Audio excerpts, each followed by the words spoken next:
এই মুক্তিযুদ্ধটাকে খাটো করা হচ্ছে, সংবিধানটাকে বাইপাস করে অন্য কিছু করার চেষ্টা করা হচ্ছে এবং এদের সামগ্রিক যে আয়োজন ইউনুস সাহেব সব প্রথম বুঝতে পারে নাই আয়োজন হচ্ছে মুক্তিযুদ্ধটাকে ছুঁড়ে ফেলে দেওয়া। এবং এখানটায় মঞ্জুর বসুন ভাই কারেক্টলি বলছেন পাকিস্তান ইন্টেলিজেন্স, ইভেন কি পাকিস্তানের বর্তমানে প্রধানমন্ত্রী আছে উনিও একই কথা বলছেন।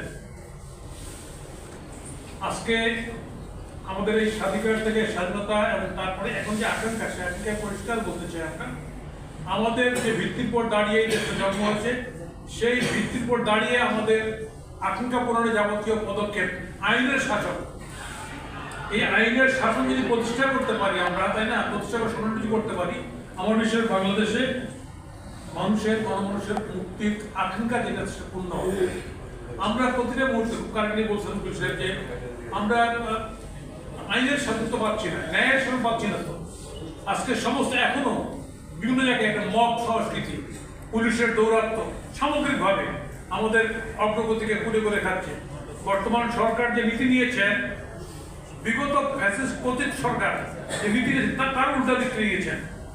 বিগত সরকার যেমন মনে করছেন যে বাকিদের দরকার নেই রাজনীতিকরণের ক্ষেত্রে, আমি চালাই দিব, এরাও মনে করছেন যে ওদের দরকার নাই, আমরা ভাই ভাই যেমন মিলে আমরা দেশটা চালাই খাই যাই।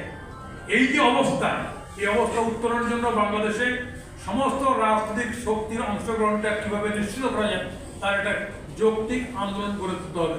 যদি আন্দোলন গড়ে তুলতে পারি তাহলে আমরা এই যে আকাঙ্ক্ষা আমাদের বৈষম্যহীন সমাজের আকাঙ্ক্ষা, সে আকাঙ্ক্ষা বাস্তবায়ন হবে, বাংলাদেশটা একটা আদর্শিক ভিত্তির উপর দাঁড়াতে পারবে। সবাইকে ধন্যবাদ।